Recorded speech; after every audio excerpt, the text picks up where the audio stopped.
का आज सबसे पहले हम सब देख लिया होगा कितने सारे सिलेबस है, उसमें से सबसे पहला चैप्टर हमारा क्या है, बेसिक्स।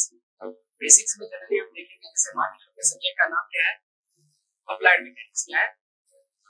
तो अप्लाइड मैकेनिक्स एक प्रॉपर सब्जेक्ट है, क्या है, किसी का ब्रांच क्या है, ये आप देख रहे हो इस सब्जेक्ट में मैकेनिक्स होगा और उसके सिर्फ एप्लीकेशन पार्ट को अगर आप पढ़ोगे वो सब्जेक्ट हमारा क्या हो जाएगा, अप्लाइड मैकेनिक्स। तो ये देखिए ये सब किसका ब्रांच है, ये सबसे ऊपर है एक हमारा सब्जेक्ट हुआ करता है मैकेनिक्स। क्या है इसका, क्या है, वन ऑफ द ब्रांच है हमारा अप्लाइड मैकेनिक्स। इसके और कितने ब्रांच है, इसके और क्या है, दो तीन ब्रांच है। एक तो ब्रांच ये हो गया, अभी देखेंगे मैकेनिक्स पहले क्या होता है, इससे ये कैसे निकला।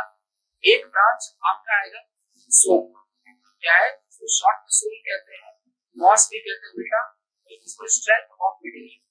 तो उसके नेमिंग में छिपा हुआ है क्या, कि जब आप क्या करते हो मटेरियल की स्ट्रेंथ के बारे में पढ़ते हो, और आपको पता है कि स्ट्रेंथ एक चीज के ऊपर डिपेंड नहीं करती।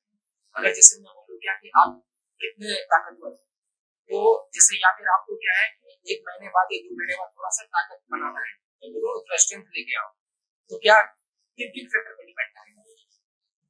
आप एक्सरसाइज भी करोगे, पहला खाओगे भी, दूसरा, तीसरा रिकवरी भी उसी हिसाब से करोगे, तीसरा और भी बहुत सारी चीजें अपना हेल्थ का से गंदगी होगी, सैनिटेशन थोड़ा सा, तो 4-5 चीजों के फैक्टर के ऊपर आपकी स्ट्रेंथ डिपेंड कर रही है। अगर मटेरियल की स्ट्रेंथ आप देखोगे तो बहुत चीजों पे डिपेंड करती है, उसके मॉलिक्यूल्स कैसे अरेंज हैं आपस में, है ना, वो किस फॉर्म में, सॉलिड लिक्विड गैस किस फॉर्म में, उसके बाद वो किस मटेरियल से बना हुआ है।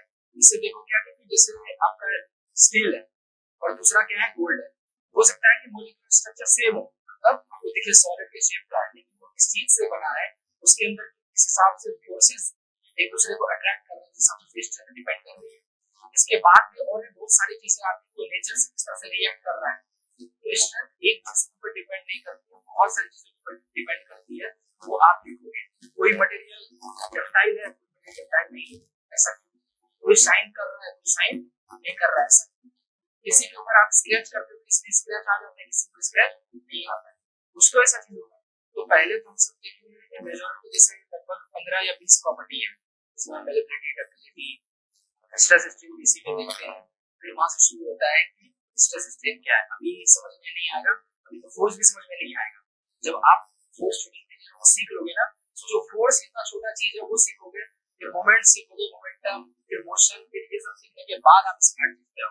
तो इसीलिए सबसे लास्ट टॉपिक आपका स्ट्रेस स्ट्रेन पढ़ाया है, ठीक है। और इसका तीसरा पार्ट है आपका फ्लूइड मैकेनिक्स, क्या बोलते हैं, तो देखिए क्या है मैकेनिक्स जनरली क्या होता है, एक साइंस का होता है। जैसे दिख रहा है कि फोर्स पढ़ रहा हूँ, मोशन पढ़ रहा हूँ, फ्रिक्शन पढ़ रहा हूँ, ये देखा आपने, तो सब किसमें पढ़ते हो जनरली 11th 10th साइंस में। तो मैकेनिक्स क्या है, एक साइंस का ब्रांच है जिसमें हम पढ़ते क्या है, पढ़ते हैं कि अगर हमारी बॉडी है उसके ऊपर फोर्स लग रहा है, तो पहले तो हम फोर्स को पढ़ते हैं कि कौन सा फोर्स लगा, कहां पर लगा, कितना लगा, किस डायरेक्शन में लगा, क्यों लगा, है ना, ये फोर्स को देख लिया। उसके बाद उसके इफेक्ट को देखते हैं कि जब वो फोर्स किसी बॉडी पर लगा तो क्या इफेक्ट क्रिएट कर रहा है, क्या वो चलना चालू कर दिया, क्या वो स्ट्रेट लाइन में फॉलो हो रहा है, क्या वो रोटेट कर रहा है, क्या वो स्किड कर रहा है, क्या वो हल्का सा रोटेशन है ना, रोटेशन और उसमें कहते हैं जैसे आता था फिजिक्स में डेफिनेशन, रिवोल्यूशन और रोटेशन में क्या डिफरेंस बताइए। हाँ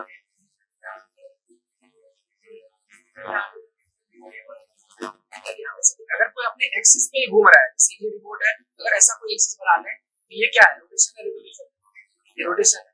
लेकिन अगर ये पूरी बॉडी किसी एक सेंटर पे अबाउट घूम रही है, क्या है, रिवोल्यूशन। उसी तरह क्या है, एक मोमेंट कि आपने क्या किया, ये बॉडी है, फोन है, थोड़ा सा रोटेट किया, क्या किया, लेकिन जैसे हमारा व्हील का टायर है वो पूरा रोटेट किया, रोलिंग, तो क्या है, पूरा रोलिंग हो गया।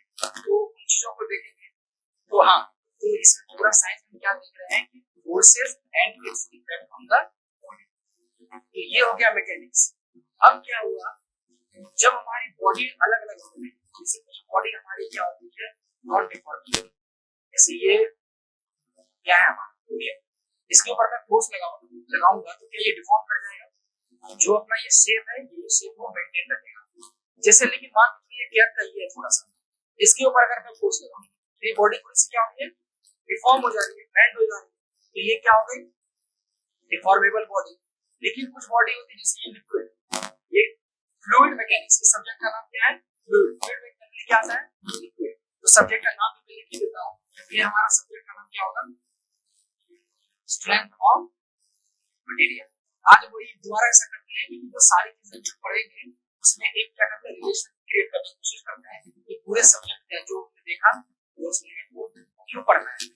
इसका नाम क्या हो जाएगा, फ्लूइड मैकेनिक्स।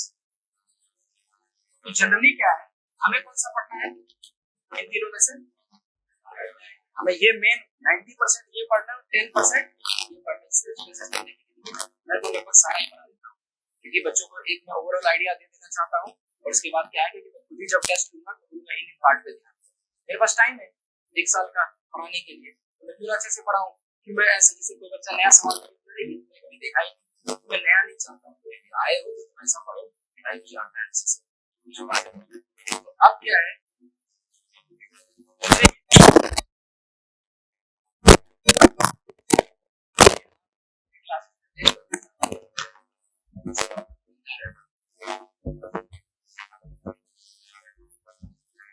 तो हमारे पास ये वाला सब्जेक्ट है, इसमें आपने कैसी बॉडी कंसीडर किया, एकदम रिजिड बॉडी, ऐसी बॉडी कंसीडर की रिजिड, जिसके ऊपर जब मैं फोर्स लगाऊं वो बॉडी क्या हो, ना हो,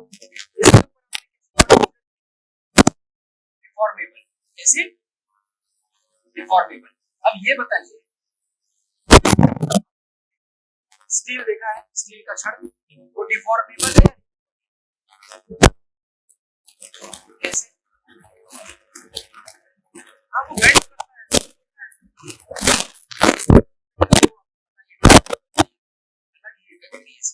ये फ्लूइड हो गया, ये लिक्विड है, शेप में चला जाता है, आवाज आ रही है,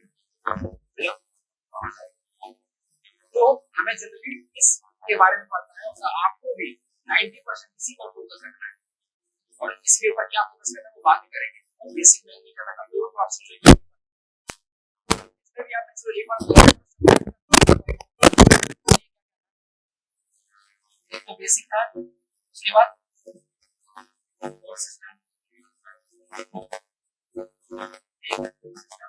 उसके बाद मोमेंट, मोमेंट का मतलब सीख लेगा,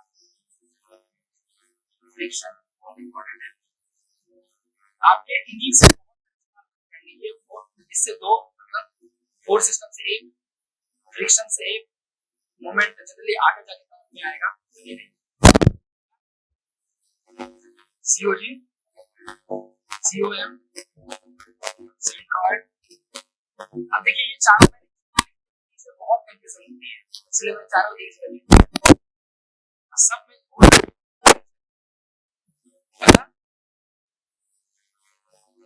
स्ट्रेट मुश्किल लेता हूं,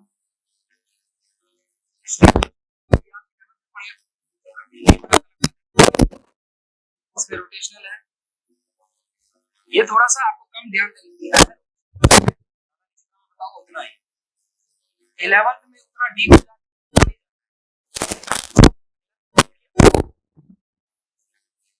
इस पे भी ज्यादा फोकस नहीं करना है, प्रोजेक्टाइल फोकस करना है। अभी जो मैं बातें बोल रहा हूँ ध्यान सुनना है, प्रोजेक्टाइल मोशन। अगला वर्क एनिमल, हाँ इसके बाद से